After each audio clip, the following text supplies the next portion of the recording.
Every coin has two sides. In a world where humans coexisted with talking animal beings, blessings bestowed happiness. These blessings, however, harbored a dark counterpart, the cursed blessings. As the world once again yearned for joy, new blessed children were born. One such child, captured by a merchant at a tender age, possessed a kind heart and a willingness to sacrifice himself for the happiness of others. Despite being enslaved by villagers who planned to offer him to a wolf guardian, the boy, too young to grasp his powers, readily accepted their fate. But the mighty wolf, defying expectations, refused to devour him. Instead, the wise creature revealed the value of the boy's own life and imparted rudimentary survival skills in a mere 15 days. As the wolf prepared to depart, having taught him all he could, the boy, finally finding his voice, expressed his desire to join his savior. Thus began their extraordinary journey, a quest to unravel the mysteries held within this enchanting world. As a village falls under the grip of a drought, its elder summons all the villagers to a meeting to discuss possible solutions. As everyone gathers around him, he ignites some wood and begins telling a story. He speaks of a wolf-like guardian deity named Akami, who once ruled the world. Akami is portrayed as a compassionate being who traveled across the globe, spreading blessings and greenery everywhere. The elder recounts a time from his childhood when a great famine threatened the village, and no one was willing to help. During that desperate period, the deity Akami came and saved the village from destruction. However, the old man now accuses Akami of being the cause of the never-ending winter they are facing this year. This accusation angers the villagers, as the creature they once revered now appears to be their enemy. The elder continues, mentioning that despite not being blessed with greenery or crops for the past few years, they have never missed making offerings, and have consistently presented them at the shrine in the mountains on every full moon. He wonders aloud if their offerings are insufficient to satisfy their guardian wolf. The old man informs his village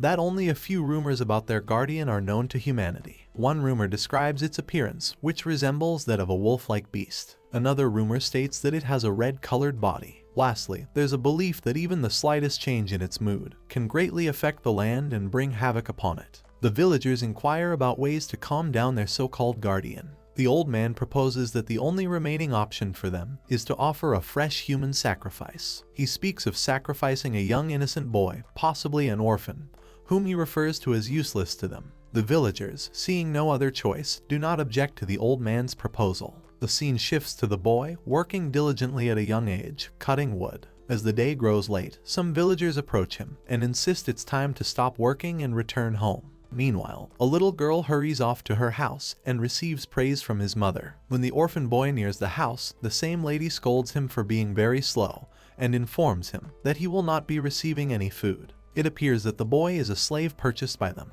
She orders him to proceed to the next task and complete it quickly. The poor soul accepts his fate with a happy smile. As he is about to start his next task, the village elder approaches and hands him a large piece of bun. The boy wonders if it is acceptable for him to receive such a feast, as he never has the chance to enjoy such a delicious meal. The old man explains that he is getting this food to build up some strength, because he will be climbing to the mountain altar that night. The elder mentions that the Akami-sama is hungry and will consume him to regain strength, which will bring the spring season back to the village, leading to their prosperity. The old man adds that the Akami might bless them even more than before for offering such a good sacrifice. He tells the boy that all he has to do is lie down there, giving him a cold look, and implying that someone as useless as him can surely manage such a simple task. The little boy finds no problems with the village head's proposal and accepts it. He mentions that for the sake of their beautiful village, he will ensure he becomes good food for the beast. The old man finds his behavior rather peculiar, as he wonders who in the world would find joy in their own sacrifice. The elder recalls the boy's backstory, remembering that he was abandoned by a traveling merchant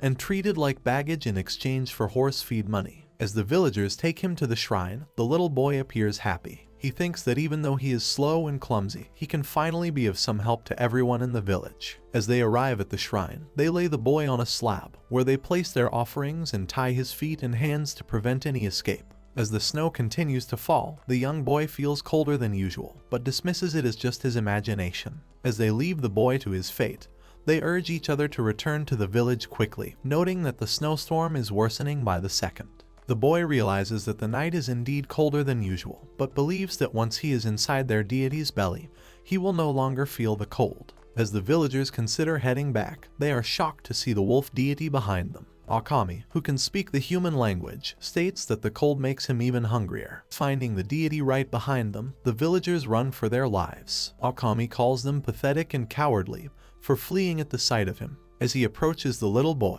the boy recalls being told that Akami has a red body and finds it true. Instead of being terrified, he feels happy and calls Akami an extremely beautiful creature. Akami notices the boy tied by the villagers and thinks poorly of their actions. He tears apart the ropes that are binding the boy's hands and feet. The scene shifts to the villagers, now resting to catch their breath after fleeing from their so-called deity. They discuss how the beast looked like a monster, and that the village leader's rumors omitted the detail that he is big enough to swallow an entire adult human at once. They return happily, thinking that the village will be saved now, and that they will not have to face endless starvation. One of them remarks that they were fortunate to have that slave. Otherwise, the old geezer would have had the entire village forcing him into sacrificing his only daughter. The scene then shifts to Akami, who is tearing apart the ropes binding the little boy. As the boy falls asleep, Akami watches over him like a guard dog. Is it just me, or does this wolf remind you of the one who took care of Mowgli in the Jungle Book? He appears upset with the villagers for not bringing him his usual full moon meal. Observing the little boy, he judges from his appearance that the poor soul was treated roughly,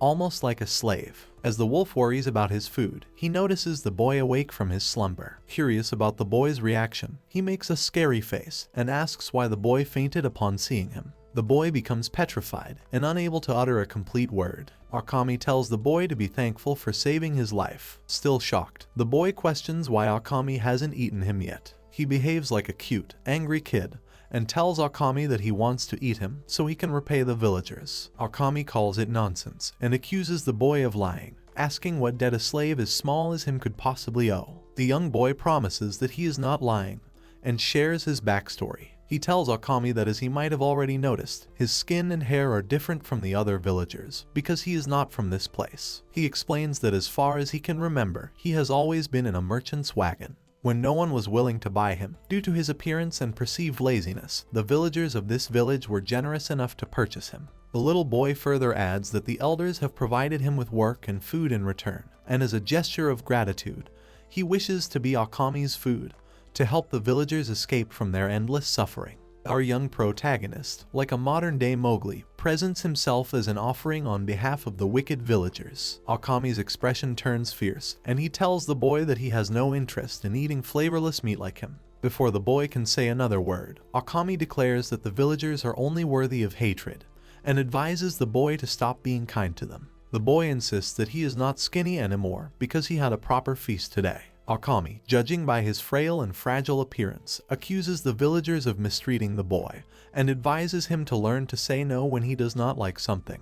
I'm afraid not even I'm qualified to handle that. The boy continues to express his concern, mentioning that Akami-sama had told him he is unappetizing, implying that even if he gains weight, his taste won't change. Akami clarifies that he was referring to the boy's skinny and bony flesh and that the boy misunderstood. Before the boy can raise another question, Akami quickly hands him some food and asks him to eat it. After the boy eats his food, he thanks the mighty beast for providing him with food. Akami then carries him on his back, and a new life begins for him. As Akami shows him around, he teaches the boy how to find food for himself. The boy quickly learns the art of finding tasty nuts, catching small animals, and fishing in the river where the poor kid almost gets drowned. Apart from teaching the boy how to find food, Akami also instructs him to make a fire. Every night before sleeping, the boy listens to stories from Akami-sama. His tales, reminiscent of a loving grandmother, are filled with adventures and descriptions of the places he has visited. One evening, seemingly out of the blue, the boy asks Akami where they are going. The mighty beast counters with a question of his own, wondering why the boy is asking all of a sudden. He explains that there is a specific place he wants to visit to learn more about the world. This surprises the boy, who curiously asks Akami if there is anything even he doesn't know about. Akami tells the boy that he doesn't know everything, and there is much he wants to learn, but he does know their next destination. He explains that it is a place to the south, much warmer than their current location, ruled by a fierce king. As the boy looks shocked again, Akami asks what is bothering him this time. The boy questions whether Akami's warm color is because he is from a warm place. Akami replies that it has been a long time since then, and he has forgotten about his origins, but other beasts are afraid of fire, and just seeing him is enough to make them act respectfully and fearfully. The boy becomes excited and quickly hugs Akami, expressing his love for both him and fire, and praising Akami for being warm and beautiful. Akami-sama blushes slightly and turns away, asking the boy to quiet down. It's at this moment the boy notices something peculiar. Akami's mood seems to influence the weather as he sees the snow calming down a bit. However, Akami himself doesn't seem to notice this change. The boy thinks it would be sad for Akami if he were to realize this, so he decides not to reveal it. Akami asks the boy what he's thinking about that's making him smile, but the boy deflects, saying it's a secret. Akami suggests leaving the mountain altogether, but the boy responds that as long as they aren't offered as a sacrifice, the winter might not end. The mighty wolf beast tells the boy to consider whether it is really the truth or just a made-up story. He tries to make the boy understand that the knowledge gained in their small world can never be entirely accurate, and much of it consists of assumptions, much like the assumptions your physics teacher tells you about the structure of an atom. He tells the boy that he never intended to eat him in the first place, which should have been obvious, given the time he spent teaching him all the daily survival skills. The mighty wolf assures the boy that there are still 2 days left, and he intends to keep his promise to hear the boy's wish, although he already suspects what the answer will be. With that, Akami asks the boy to go to sleep. Before falling asleep, the boy wonders how wonderful it would be to travel around with Akami. He enjoys the warmth of Akami's body and soon drifts off. As they both wake up in the morning, they search for breakfast. The boy spots some fruit hanging from a tree branch, but Akami insists on getting them himself to prevent the boy from slipping and falling. The boy expresses his happiness and gratitude. Akami sees things unfolding as he had planned, but he regrets not being able to fatten him up more in such a short time. It seems he is willing to help the boy leave the mountains once he has a relatively healthy body and can survive on his own. As the wolf climbed the trees, his paws slipped and he fell. The boy became very worried and asked if Akami was all right. Akami reassured him and told him that he was fine. As the boy sighed in relief, he suddenly noticed Akami's leg and saw that it was wounded. Akami explained to him that he had gotten this wound before they had met because he had been careless. He explains to the boy that he was hiding there to recover more quickly, but it turns out he moved too much, causing the wound to worsen. He further elaborates that he thought the mountain was a good place to recover because the foolish villagers offered a lot of food twice a month. The boy becomes worried and expresses that with this wound, Akami won't be able to fulfill their plan of leaving the mountain together. Akami becomes angry and asks when he had ever said they would leave the mountain together. He clarifies that it was merely a suggestion for the boy alone, and that there has been a misunderstanding. Coldly, Akami tells the boy to stop confusing someone else's wish with his own, emphasizing that this is not what he desires. This deeply saddens the boy, and he suggests that Akami should eat him instead, as he no longer cares about the outside world, and just wants the cold to end. It seems like the boy is upset, and lashes out emotionally, like a wife experiencing mood swings during her period. He cries out that the villagers have taken better care of him than Akami-sama, and that he trusts them more. With these words, he rushes away, telling Akami that he understands nothing. The boy comes to realize that even if Akami-sama is in a good mood, the snow won't stop completely, due to his terrible injury. He believes that if he were to somehow sacrifice himself or die accidentally, Akami-sama would finally give up and eat him. As he stands on the edge of a cliff, contemplating this, the wolf tries to stop him and offers to grant one of his wishes. The boy finds it strange that Akami is showing concern for him, seemingly with no intention of eating him. But suddenly, the boy slips and falls. It becomes clear that he didn't slip accidentally. He was pushed by a man standing behind him. As the boy looks up, he recognizes the man as the same person he had been living with, and he has pushed him to prevent him from escaping. As the boy falls and is badly injured, he sees it as punishment for not being eaten by the so-called deity. The wolf beast jumps down to the boy and assures him that everything will be fine. Suddenly, the man slashes the beast's neck with his axe. The man claims that the villagers should have done this from the start, accusing Akami of being thirsty for human blood like any other beast. The boy grabs his leg and begs the man not to hurt Akami-sama, insisting that the wolf has done nothing wrong. But the man is unmoved and punches the boy hard, throwing him aside. He decides to take the head of the beast with him to ensure his daughter will not be sacrificed. It's understandable that any father might act in extreme ways to protect their children, but he certainly treated the little boy harshly in doing so. As the boy reflects on his life, he catches glimpses of pivotal moments, including when he was sold. He realizes that all this time, the world had felt too cold to him, but he had chosen to ignore it because understanding would have been unbearable. Now, however, things are different. He has realized that he was lonely all along, but now he has found someone. The little boy stands up, channeling a surge of strength and unleashing a powerful gust of wind toward the man, triggering an avalanche in his path. The man becomes enraged and charges toward the wolf, shouting that he will at least take out its eyes. But as he nears, he is hurled away by the boy, who now appears with 2 horns on his head. This, folks, is what we call character development. The man becomes filled with extreme fear and refers to the boy as a monster. Moving quickly towards his beloved wolf, the boy attempts to awaken him. He cries loudly, confessing that he had been deceiving them all along, expressing his desire not to perish and to remain by the wolf's side. As he hears the wolf coughing and rising, he reverts to his normal self and becomes joyful. Akami informs him that he has finally learned his true wish and mentions that it's time for breakfast, emphasizing that one cannot accomplish anything on an empty stomach.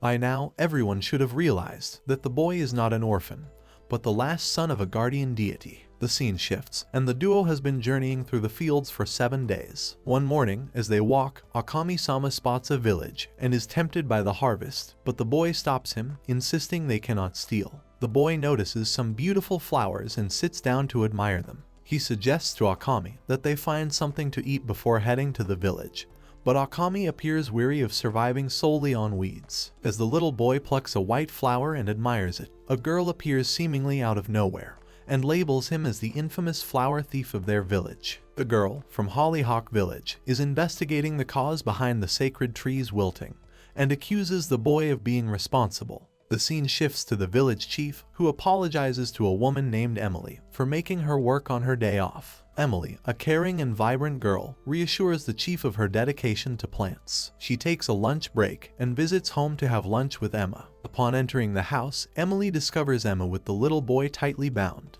Emma appears to be coercing him into confessing that he is the one responsible for causing the sacred tree to wilt. The little boy looks bewildered and insists repeatedly that he has done nothing wrong. He even apologizes for eating some significant flowers without permission. While the wolf and the little boy debate an escape plan, Emily admires the boy's delicate, pure white hair, likening it to a rose bleached in the moonlight. She even compliments the wolf for its beautiful coat color. Emma informs Emily, who has a deep love for flowers, that the boy has been meddling with them. Emily dismisses the accusations and assumes the boy must have been quite hungry to resort to eating flowers. She invites him to join them for a meal. As she listens to the boy's tales of travel and adventure, she warmly welcomes both him and the wolf to their village. Introducing herself and Emma, Emily explains that they are skilled gardeners, entrusted with caring for the village's sacred flowers. As the little boy looks bewildered, Emma mocks him for not even knowing what a blessing is. Emily then asks the boy and Akami if they noticed anything unusual about the village. The little boy wonders if she is referring to the unusually large size of the fruits and plants. Emily nods in agreement and begins to recount a story. She narrates that many decades ago, a tremendous flame struck the village, causing the lands to become diseased. Unable to grow crops, the villagers understood that they would eventually perish. However, the God Almighty heard their prayers, and an angel appeared, making a beautiful flower bloom in the village. She explains to the little boy that a blessing is a form of wish fulfillment, and the blessing the villagers of this village received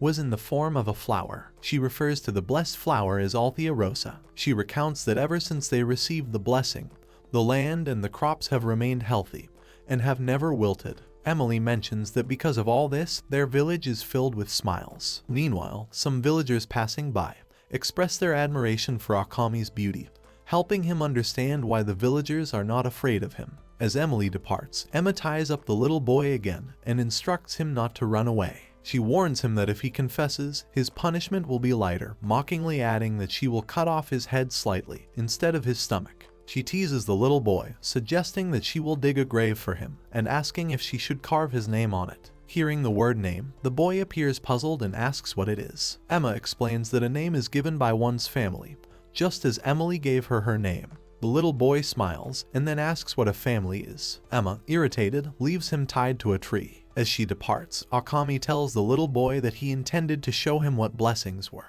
before he could hear about them, but circumstances led to him learning on his own. Akami suggests they leave the village now that their tummies are full. The little boy responds that they cannot leave before finding out who the real culprit is, otherwise it might make Emma mad. Akami reveals to the boy that the girl had been lying all along, and he hadn't noticed it. To make him understand, he points to the ropes tied around him, which were loose. He explains that regardless of how she did it, she is the true culprit for causing the tree to wilt, and just wants someone else to take the blame. The scene shifts to Emma, who is sweating profusely. Irritated, she calls the boy stupid for being used. She worries that if Emily and the villagers discover she is the cause, she will no longer be able to live there. In her desperation, she devised a plan. She was attempting to threaten the little boy into admitting guilt and taking the blame. Hearing the truth, the boy approaches Emma and tells her he wants to talk. Emma becomes nervous and scared that her deception will be uncovered, and she won't escape punishment for shifting the blame. Akami notices her nervousness and urges the boy to expose her crime. However, contrary to both Emma's and Akami's expectations, the boy shouts out and takes all the blame for making the tree wilt. As Emily asks if it really was him, the boy nods in yes. Emma realizes he is deliberately taking the blame upon himself because he knows the truth. She steps forward and confesses as the true culprit. Emma explains that she had intended to give a flower bouquet to Emily upon their reunion.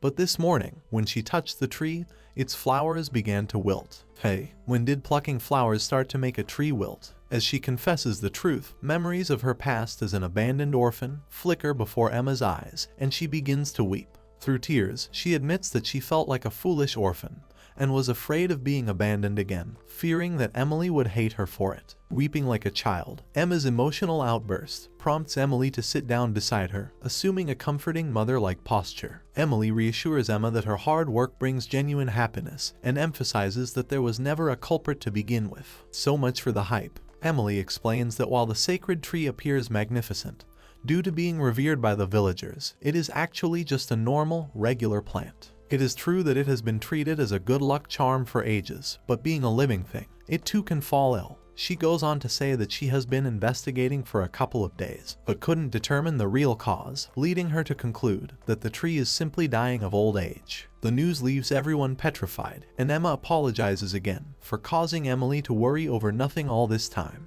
Emily hugs Emma and reassures her that she will never abandon her, emphasizing that humans give names to those they cherish. Once everything settles, it's time for punishment. Emily decides to punish Emma for falsely blaming others, even if it was a misunderstanding. She assigns Emma the task of picking up all the fallen flowers as her punishment, but allows her to take the boy with her. As they pick up the flowers, Emma asks the boy why he helped her, despite her being mean to him all this time.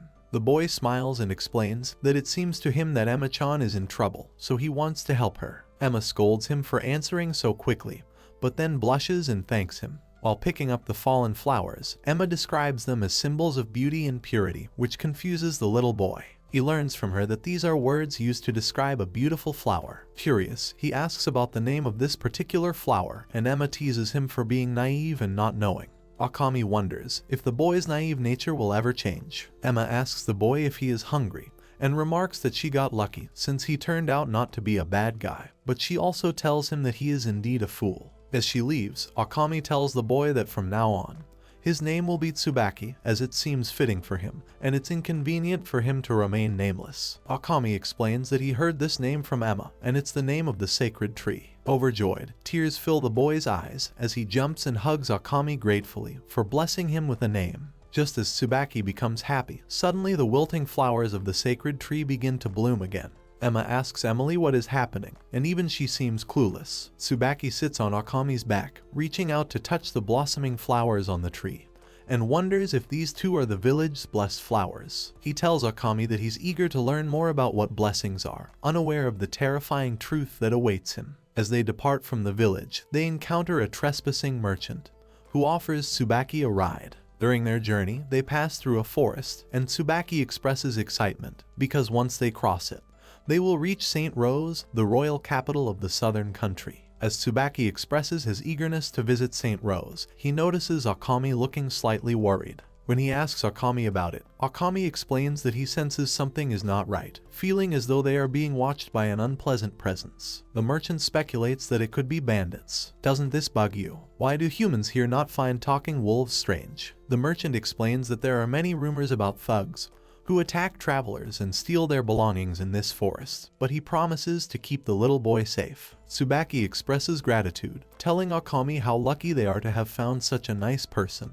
However, Akami remains suspicious. Lost in his thoughts, he wonders why a mere merchant would go out of his way to help total strangers. Despite finding something fishy, Akami dismisses it, confident that he could easily handle the merchant if he tried anything foolish. Akami changes the topic and informs Tsubaki that the place they are heading to, St. Rose, is named because the city is known for its great blessings. Intrigued by the concept of blessings, Tsubaki wonders what kind of flower with mysterious powers he might find there. He begins to believe that wherever there are blessings, there will also be flowers with special qualities. A month has passed since they left Emily and Emma. Just as they are about to depart, Emily informs Tsubaki and Akami that the capital has stringent restrictions, allowing only certain individuals to pass freely. Others may face lengthy screening processes, or may be denied entry altogether. Akami expresses surprise, as he doesn't recall such strict regulations, and resolves to find a way to sneak in. When he was explaining this to Tsubaki, suddenly a man arrived. Emily introduced him to Tsubaki and Akami as a merchant named Bell. It was Emily who persuaded Tsubaki to accompany Bell, as he could easily secure their entry into the capital city. Akami harbored suspicions from the outset, and detected a strange odor emanating from him, though he sensed no hostility. Akami might just be worrying about nothing. The guy probably forgot to brush his teeth. Hey, wait a minute, I think I forgot to brush mine this morning too. Therefore, Akami agreed to the proposal, and decided to accompany them, believing Bell could secure their entry without resorting to illegal means. As their journey commenced, the young boy introduced himself to Bell as Tsubaki, enthusiastically mentioning that Akami had given him this name. He explained to Bell that he was actually the companion in this journey, while Akami had some business in the capital that required his attention. The scene shifts to 1 month later as they traverse through the eerie forest. As they venture deeper into the woods, Akami detects the scent drawing closer. Meanwhile, Tsubaki and the merchant discuss the concept of blessings, unaware that bandits are covertly watching them, waiting for an opportune moment to strike. Suddenly, Akami alerts the merchant to something approaching. He instructs them to remain still while he investigates. Bell calls out to Akami, urging him to stay with Tsubaki, but Akami rushes off without heeding his words. At that moment, a man crawls onto their cart, shouting desperately for help and pleading to assist in saving someone. Quickly, Bell urges his horse to speed away with their cart, reassuring Tsubaki that the man was undoubtedly a trickster, attempting to lead them into the hands of bandits. Bell regrets separating the boy from his wolf companion, aware that something far more perilous lurks within the depths of this forest than mere bandits. Tsubaki calls out to Bell, but receives no response as he turns towards the man pleading for help. Shifting his gaze forward, he discovers something profoundly unusual. Meanwhile, Akami, after scrutinizing several figures resembling bandits lying paralyzed on the ground, dashes back to where Bell and Tsubaki are, only to find them gone. He hurries towards them, shouting at Tsubaki to flee the scene, but it appears he is too late. Tsubaki finds himself in a dark, void-like place and locates Bell. He hurries towards him, relieved that Bell is unharmed. As he urges Bell to stand up and leave with him to reunite with Akami-sama, Bell soberly informs him that there is no way out of this place. He explains to the kid that they are ensnared in a dense, black fog. Just as he is explaining this, Tsubaki and Bell become surrounded by roots. He informs Tsubaki that these roots belong to a parasitic plant that drains its host's life energy. Bell apologizes to Tsubaki, admitting that it is all his fault. He further elaborates that the true reason for the people's disappearance was not bandits but these parasites. As he explains this, he notices a colossal parasite looming behind Tsubaki and urgently tells him to flee for his life. However, it seems too late, as Tsubaki also becomes ensnared in roots by the monster. The parasite monster, after ensnaring Tsubaki in its roots, declares that as long as it regularly consumes prey, it can remain eternally beautiful. Bell finally reveals to Tsubaki the bitter truth, that this is the supposed wonderful blessing bestowed upon the land. Feeling lost and confused about what a blessing truly entails, Tsubaki calls out to Akami to come and save him. A man, Adler, who had been observing the carriage through a binocular telescope, finds it suspicious that they have suddenly disappeared. He goes to investigate and discovers the man lying on the ground, the same one who had been pleading for help earlier. Adler considers him a suspect. As Adler approaches, the man grabs a spear and prepares to throw it in the direction the carriage has gone. Adler swiftly knocks out the man wielding the spear and warns him not to interfere, referring to Tsubaki and the wolf as their potential queen-sized prey. Meanwhile, Akami searches frantically for Tsubaki, regretting his momentary carelessness in losing sight of him. Suddenly, the telescope man jumps in and agrees with Akami, urging him to ensure he properly takes care of the kid, referring to Tsubaki as his master. Akami is surprised and senses a familiar aura from him.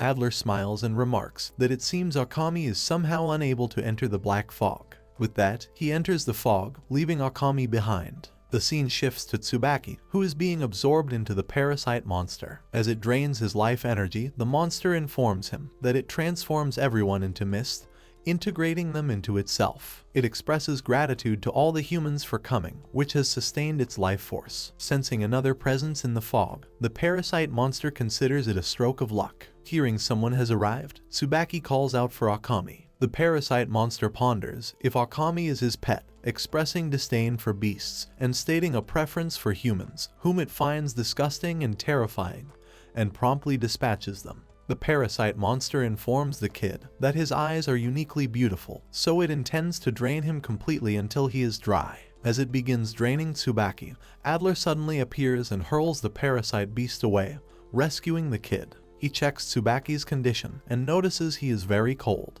As he saves the kid, Adler senses immense power from Tsubaki and wonders if he resembles someone he knows. Bell apologizes to Adler, addressing him respectfully as senpai, despite being beaten up himself, showing concern for Tsubaki. Adler reassures Bell not to worry, acknowledging the situation couldn't be helped. Using his mysterious abilities, Adler assists Bell and instructs him to help locate the parasite monster, which he refers to as a flower monster. It seems they can only escape the mist once they defeat its source, the flower monster. Adler smiles and teases Bell, joking that he's going to have some fun with the kid. Before anything further happens, Tsubaki wakes up and is relieved to see that Bell is unharmed. He expresses his gratitude to Adler and thanks him sincerely. As Tsubaki begins to say something to Bell, Akami suddenly grabs him in his mouth, surprising Adler and Bell, who mistake Akami for a bandit. Adler raises his hands to show he's unarmed and assures Akami it's all a misunderstanding. Tsubaki convinces Akami that Adler and Bell are not enemies, but the ones who rescued him from a dangerous monster. Adler nods in agreement and explains that their true enemy is a blessing bestowed upon the land, which manifests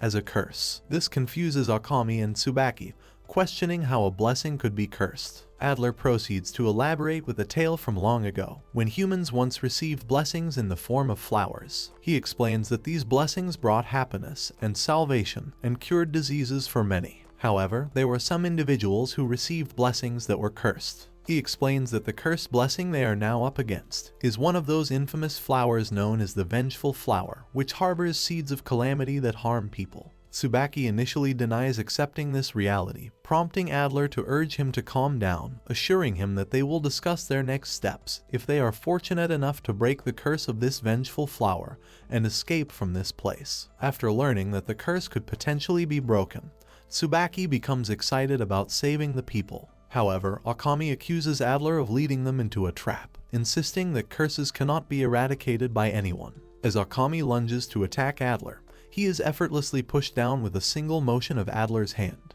Adler then turns his gaze toward Tsubaki and explains that he can easily break the curse, as he has been granted heavenly powers. Akami finds himself powerless against Adler and decides to cooperate. He carries Tsubaki on his back as they set off to find the cursed monster. Along the way, Tsubaki eagerly asks Akami if he can use the same powers as Adler, but Akami confesses that he cannot. He warns Tsubaki to be cautious around those individuals, noting that it seems research on blessings has advanced significantly in the southern lands. As Akami lectures the young boy, Tsubaki remains focused on the butterflies that are following them. Akami grows frustrated and urges Tsubaki to concentrate on finding the location of the vengeful flower instead. However, Akami suddenly realizes the peculiarity of butterflies being in such a place. Tsubaki smiles and explains to Akami that these butterflies have always followed him, ever since they first encountered him in Emily's village. Akami turns his head and sees no butterflies around. Connecting the dots, he deduces that the direction from which the butterflies were coming must lead to the location of the vengeful flower. He asks Tsubaki to guide him in that direction.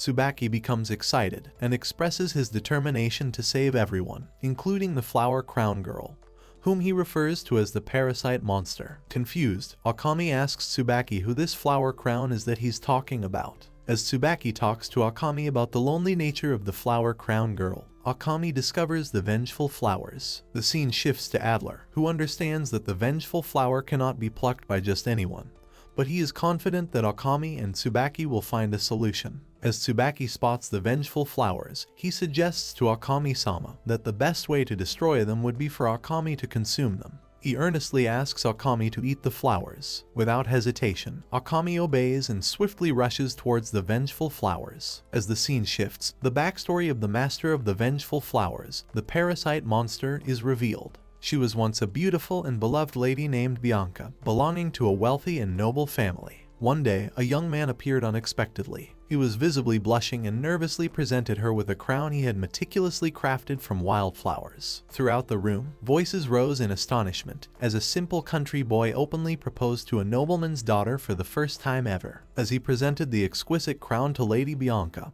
her guards swiftly seized him, but he managed to shout to her, asking if it suited her taste. Despite being beloved by everyone, including her friends and family, Bianca found herself strangely attracted to the humble country boy. He was imprisoned, but when he spotted Lady Bianca passing by, he scaled the jail and managed to escape, falling to the ground and injuring himself in the process. Despite his injuries, he promptly stood up, displaying his courage to the lady. As she passed by, the lady smiled, adorned with the crown he had given her. It appeared she had also fallen for the country boy, finding him to be the only one who admired and appreciated her appearance. As their wedding day approached, Bianca accepted his proposal with joy. However, just one day before their marriage, something unforeseen occurred that Bianca had never imagined. Her father was revealed to be a criminal, and all his crimes came to light. Consequently, he was stripped of his noble position and imprisoned. Soon, she discovered that her egotistical father had been blackmailing the villagers and extorting taxes from them. With his crimes exposed, Bianca's family became the target of widespread hatred. This animosity reached such a level that their magnificent mansion was set ablaze and ravenous beasts were set loose upon it. As she sought solace among her friends, she discovered that their affection was driven solely by her wealth, leaving her with bitter enemies instead. With no other option, Bianca retreated into seclusion. Finding refuge in the forest, she reflected on the boy she was to marry, who loved her for her beauty. She realized she would be abandoned if he were to leave her side. At that moment, she considered that if she could remain hidden forever and never be found, she could survive. Thus, she learned how to create a dark fog to conceal herself from humans. Initially, she struggled to control the fog, which dissipated quickly. However, she discovered that the only way to sustain it was to slowly drain the life force from humans and then cast them out of the fog.